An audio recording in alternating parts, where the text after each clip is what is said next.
Сьогодні у нас робота на проєкті після майстрів, які зробили неправильну підлогу.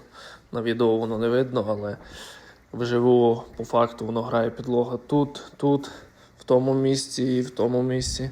Потрібно винести все звідси, демонтувати плінтус, зняти підлогу, залити селф-левел і назад все згорнути.